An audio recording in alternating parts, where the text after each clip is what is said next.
Hello, listeners. This is Kat, and welcome back to Put Your Hands Up Podfic. This is the continuation of Little Acts of Kindness. This will be Part 3, Chapter 3, entitled The Media. Shota walked toward the gate of UA and frowned at seeing all the reporters standing in front. Then he saw them surrounding one of his students, a tuft of green hair barely visible. He stalked forward, making his way through the crowd, and saw Midoriya was about to have a panic attack from all the questions being thrown at him. He stepped in front of his student. "Do you have nothing better to do than terrorize the students of UA?" he questioned them. "We deserve an interview with All Might," a woman shouted. He narrowed his eyes. "If you want an interview with him, then you should go through his agency to schedule it. You have no business blocking the way of students and interrupting classes. All Might isn't here today, he's off. Now please leave," he stated, waving a hand at them, shooing them off. He turned and gently nudged his student toward the school, hoping the touch wouldn't send his student into a panic attack. "Come on, Midoriya," he muttered quietly to his student, who finally started moving. Shota heard the gate close behind them, as one of the reporters must have tried to cross the barrier. "Midoriya, are you all right?" The boy gave a jerky nod. Shota sighed. "Midoriya, do you want to take homeroom off?" The boy looked up at him with wide eyes. What? "The media were surrounding you. I can understand if you would want to take some time to recuperate." "I'll be fine." Shota looked down at the kid, noticing the boy was purposely regulating his breath. The kid looked at different things, his hand going to his wrist, and Shota realized the kid was grounding himself, keeping himself from a panic attack. That the boy was aware enough to do that. He must deal with panic attacks a lot. "All right, kid. Let's get to class, then." Midoriya nodded, glancing at him occasionally as they walked, biting his lip as if he wanted to ask something but wasn't. "Do you want to ask me something, Midoriya?" No, Midoriya stated, looking away, cheeks turning a bit red. Embarrassment. Shota wanted to sigh. Why were children so illogical? "I won't get mad at whatever question you may ask. If I deem the question too personal, I will tell you so. Does that sound good?" Midoriya nodded.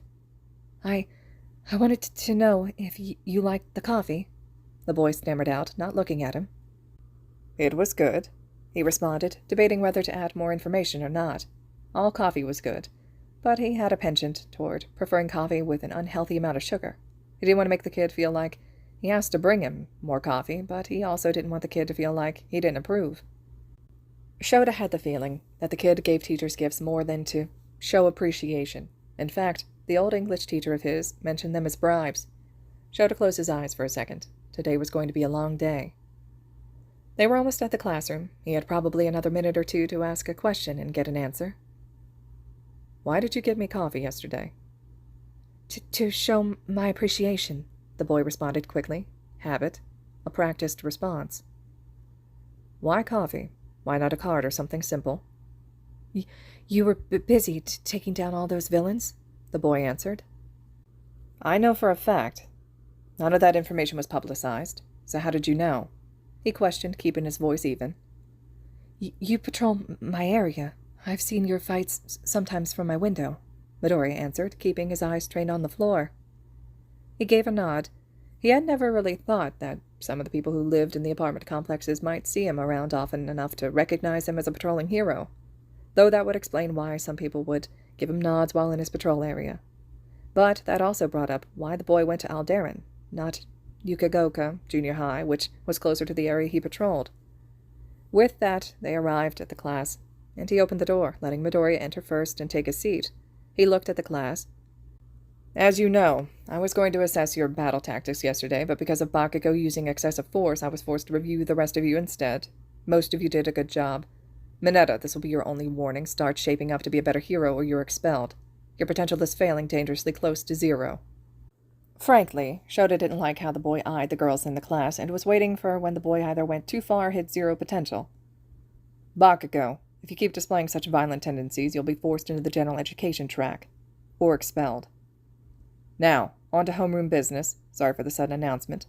He wasn't sorry. It was amusing to see all of them tense up, staring at him with wide, intense eyes. "But today," the kids leaned forward, and he could hear a couple of students muttering different possibilities. "You'll pick a class president." The students gaped, staring at him as Kaminari spoke out. "Such a normal school activity!" "Do whatever you want, just make it quick." he muttered in response to Ida asking if voting was acceptable. He zipped up his sleeping bag and collapsed onto the floor. He closed his eyes, but kept an ear open to the students.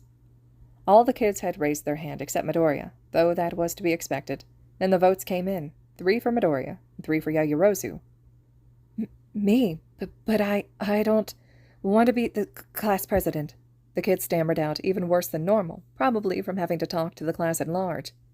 Shota scowled as the kid started to talk to Midoriya, trying to pressure him into accepting the spot.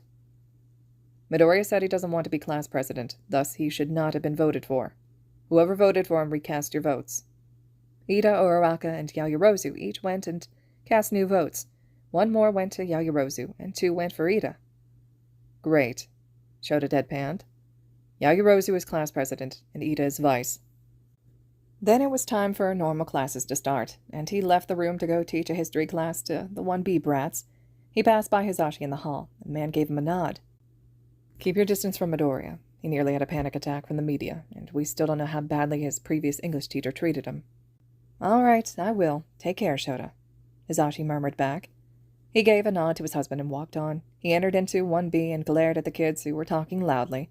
At least his kids knew how to keep an indoor volume. He stood in front of the room, waiting for them to quiet down. 22 seconds. At least his class went quiet within 5 seconds of him appearing in the room. He began the lecture, teaching the class of history before quirks appeared, going particularly over the strategies that pre-quirked people used, how they fought. He looked over the class, seeing if any of them were getting the lesson he was trying to teach.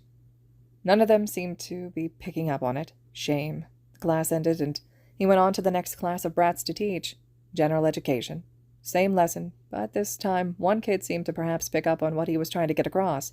The purple-haired kid, though he hadn't memorized this class's names yet. The day continued passing, and it finally was lunch hour, and he went outside for some fresh air, meeting Hisashi. The alarm went off, and the 2 of them rushed to the front gate where they saw the media had entered. They demanded answers, and the 2 of them blocked the way. "Give us All Might," one reporter shouted, as if they were holding the man hostage. "He's out today," Hisashi responded back, with his loud voice making it better for them to hear him. "Give us a comment, that's all we want." "If we give you people an inch, you'll ask for a mile," Shota responded, though he doubted they actually heard him over the racket they were making. "This is completely illegal, villainous even. Can we blow them away already?" Hisashi muttered to him, from the corner of his lips. "No matter how satisfying, it would be illogical. Let's wait for the cops," Shota muttered back. After another 10 minutes, the cops arrived and drove the media off, Hisashi giving a call out of, "Bad media, bad," as if they were unruly dogs. Shota smirked at that, especially as he saw one particularly annoying reporter scowl angrily. Sure, Hisashi might get some bad rep from it, but honestly, his husband could handle it, and even turn it around on his radio show. He returned to the class. It was now time for heroic classes, but first his kids needed to finish picking their council members. Yaoyorozu stated how she thought Ida had handled the emergency better than her, and that she wanted to switch their positions. The class agreed, and the rest of the members were picked.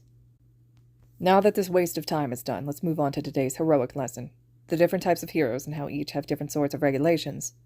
Above-ground heroes, rescue heroes, support heroes, and underground heroes. You have heard of these terms before when paired with heroes, but not only does it give you an idea of what type of hero they are, but also what sort of rules they must follow. Each hero is expected to act a certain way, to follow certain rules. That's why you must pick the type of hero you want to be. Do you want to be an above-ground hero and be known to the world, to fight villains who appear in the day, to patrol the streets to offer comfort to people who see you? Do you want to be a hero who mostly works in the hospitals when disasters strike, to help those who are wounded? Do you want to be the one who supports the bigger heroes to give them an opening to take out the villain? Do you want to keep to the shadows, to fight the villains that don't show themselves during the day? These are all questions you should ask yourselves, because you need to know this answer sooner than you think. These next 2 weeks we will be going over different types of heroes, so you can determine which fits you best. He looked at the class to see he had all their attention as he pulled out a stack of papers. To help, I have a personality quiz that will give you a general idea of what hero you should be. This is personal and self-graded. You can keep the results to yourself or share them. Do not bug others about the results. Just because you get a certain result doesn't mean you have to be that type of hero. Ida passed out the papers, and some of the kids started working on it right away, flying through the answers, while others seemed to be more thoughtful and taking their time in picking an answer. Shota pulled out a jelly packet and drank it before getting into his sleeping bag and getting comfortable, waiting for the day to be over. The quiz would keep them busy for a while, and he was waiting for the other teachers to show up. Hizashi, who would tell about above-ground heroes, Cementos, who was a support hero, Shuzenji, who would tell them about rescue heroes, while they would get a different perspective from 13 tomorrow. He, of course, would tell them more about underground heroes. At least he was for 1A. For 1B, they had Vlad King as an underground hero. While the type of hero they chose would be what sort of regulations they had to follow, they still had to be proficient in all aspects of heroism, not just the one they would specialize in. Finally, the other teachers finished with giving their lesson to 1B and came in. Hizashi started off, and Shota watched Midoriya, saw how he shrunk in a bit, trying to make himself stand out less, how the kid ducked his head down and jotted notes in his book without looking up, his eyes barely able to be seen. But what he could see was that Midoriya looked to where Hizashi was 3-4 times a minute, never leaving the man out of his sight for too long. Cementos went next, and while Midoriya's gaze kept flickering to Hizashi, he wasn't curled up as much. Then Shuzenji's lesson, and he ducked down a bit more when her gaze lingered on him as she spoke about helping civilians who break their bones. Finally, it was his turn to speak, and he was a bit surprised to see that Midoriya was barely curled, and seemed to be able to keep his attention on him most of the time, only checking once a minute or so to see if Hizashi was still in the same spot. Perhaps the kid felt more comfortable with him. That would make Shota's goal easier. He would need to gain the kid's trust, if he wanted to help the boy. After he finished up the lecture, he dismissed the class, letting them leave a couple minutes early. He had some junior high teachers to interrogate. All right, listeners, this concludes Chapter 3 of Little Acts of Kindness. Chapter 4 will be up next. Hope you all are enjoying so far, and as always, thank you so much for listening.